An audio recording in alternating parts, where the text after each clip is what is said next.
a 20 años de presidio fue condenado Martín Pradenas por 2 delitos de violación, 5 delitos de abuso sexual. Y en el veredicto y también en la sentencia se ha resaltado la mirada con perspectiva de género. Hablamos a continuación acerca de esto con Andrea Pino. ¿Cómo está, Andrea? Muy buenos días.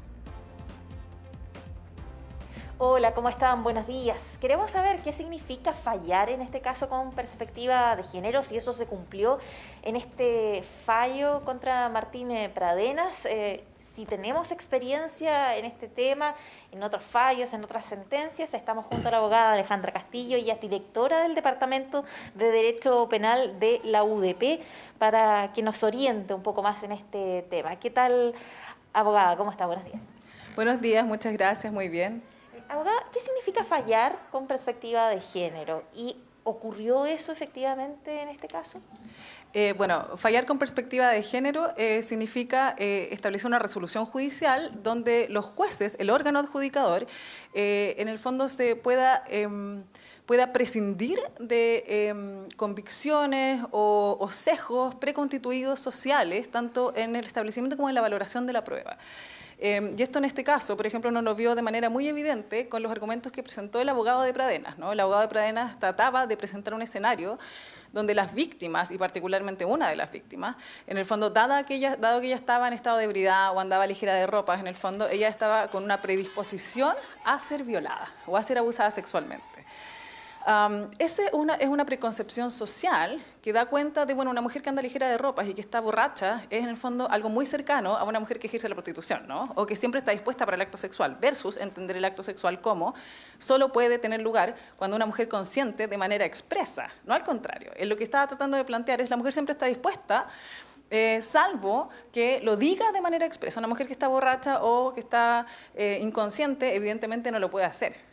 Y el acto sexual tiene que ser concebido de manera expresa. Sí es sí, no es no. Y esa ponderación o la eliminación de esos sesgos, luego le corresponde a los jueces determinarlo.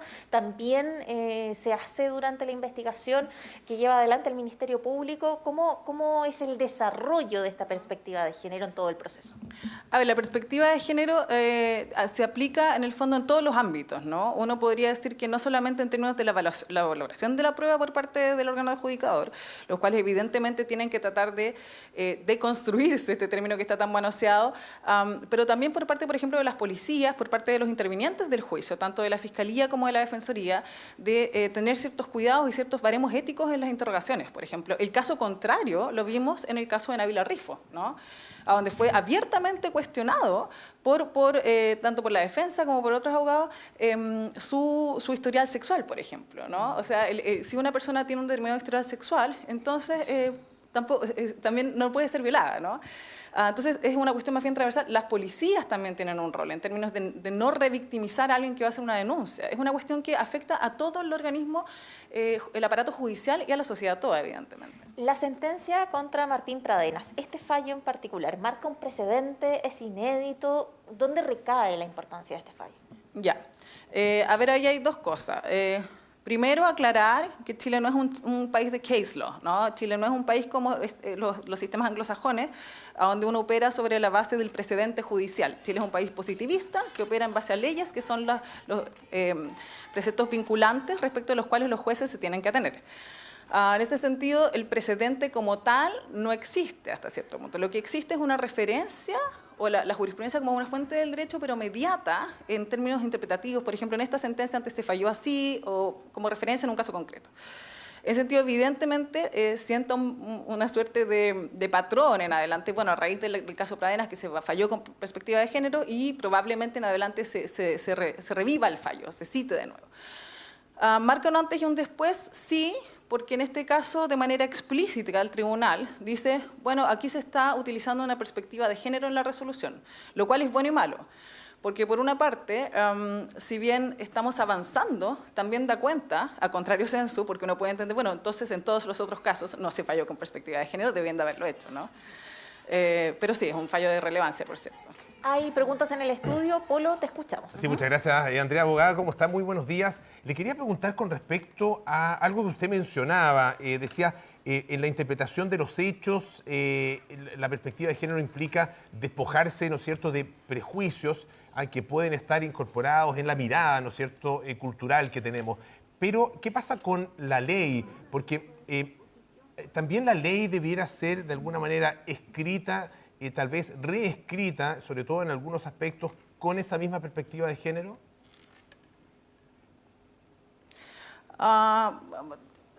Sí, no. A ver, ¿a qué me refiero con esto? La ley, en penal, sobre todo en derecho penal, es una ley que se denomina ley mínima, ¿no? Y que siempre está sujeta a criterios interpretativos. La ley siempre se interpreta. Uno no puede pretender que el legislador, por ejemplo, cuando establece el que mate a otro, establezca un catálogo de hipótesis en las cuales las personas pueden matar, con un cuchillo, con veneno, etc. Eso no es posible. Entonces, ¿dónde entra la relevancia de esa interpretación? Es en la labor judicial. ¿Y a qué me refiero con los hechos? O sea, lógicamente la interpretación de los hechos es, por ejemplo, el desprenderse de esta idea de que una mujer ligera de ropa o que está en estado de ebriedad o que está inconsciente, o una mujer porque está casada, no puede ser violada por su marido, por ejemplo. Ese es desprenderse de una preconcepción social. Y esto no tiene bajo ningún precepto que ver con obviar la existencia de la ley y la correcta interpretación de la misma. Dicho eso, también la perspectiva de género, y esto es algo que me gustaría aclarar, no implica flexibilizar o mermar o inobservar principios generales del proceso penal. El debido proceso, la presunción de inocencia, etcétera, son principios internacionales que no van a ser mermados por la incorporación de una perspectiva de género. La perspectiva de género apunta a establecer un criterio de igualdad relativa, de igualdad material en la interpretación de la ley. Abogada, ¿cómo se aplica la perspectiva de género de manera transversal? ¿Dónde lo podemos ver? Ok, bueno, esa es una buena pregunta, porque el problema que hay hoy en día con la perspectiva de género es el entender que la perspectiva de género es reconocer las pretensiones feministas, ¿no? Que siempre perspectiva de género igual a feminismo, y eso no es así. La perspectiva de género, tal como acabo de señalar, apunta a establecer la igualdad material, ya sea en el proceso o en las políticas públicas, etcétera. Y vemos que los sesgos de género no solamente existen a nivel penal, o sea, es evidente en los delitos sexuales, por ejemplo, que se hace manifiesto, pero también existe, por ejemplo, a nivel de tribunales de familia. O sea, ahora, por ejemplo, lo vemos también con la nueva ley que crea el registro de deudores de pensión alimenticia, donde solamente protege a las mujeres, lo cual está bien, porque reconoce una realidad social, pero desconoce que también existen hombres que reciben una pensión alimenticia, y eso el legislador no lo reconoce. Entonces hay un problema de sesgo, evidentemente, y los tribunales de familia respecto a quién le da la custodia. O sea, la cuidadora por excelencia es la madre y el padre no, y cuando quiere serlo tiene problemas. Abogada, hay otras preguntas desde el estudio. Natalia, sí, te escuchamos. Abogada, muy buenos días. A ver, se habla de una sentencia histórica por lo que significa también el caso, porque es una pena alta, pero el Ministerio Público incluso había pedido 41 años. Para quienes no entendemos bien cómo funcionan las penas, ¿por qué no se le dan estos 41 años entendiendo que hay una persona que se quitó la vida producto de una violación cometida por este sujeto? Se le dan 20 y, por otro lado, ¿qué recursos tiene la defensa para pedir la nulidad o no cumplir estos 20 años con el presidio ejecutado, efectivo? Ya, bueno, esa es una buena pregunta que probablemente mis estudiantes también me la vayan a hacer. Bueno, ya hay que distinguir dos cosas. Lo primero es que una de las imputaciones que se le hacían a esta persona, en este caso, no era por el homicidio de la persona que se quitó la vida, porque eso es impune. La inducción al suicidio en Chile no es punible. Lo que es punible eran los casos de abuso sexual, los casos de violación, ¿no? Dicho eso, hay dos normas en la legislación chilena que impedían al tribunal, porque, insisto, es derecho positivo, el tribunal no puede crear derecho, se tiene que atener a lo que el legislador establece, que en el fondo amarraban las manos en la interpretación del tribunal. Y uno es el artículo 351 del Código Procesal Penal versus el artículo 74 del Código Penal. ¿A qué me refiero con esto? El artículo 74 del Código Penal, que es lo que pretendía la Fiscalía, establece una sumatoria de las penas cuando exista pluralidad de delitos, como en este caso. Habían varios abusos sexuales y violaciones. Por ejemplo, si cada uno de ellos estuviera sancionado con 10 años, entonces si hay 7 serán 70 años. Eso quería la Fiscalía, ¿no? Se suman todas las penas posibles. Pero el artículo 351 del Código Procesal Penal dice, eso no es posible.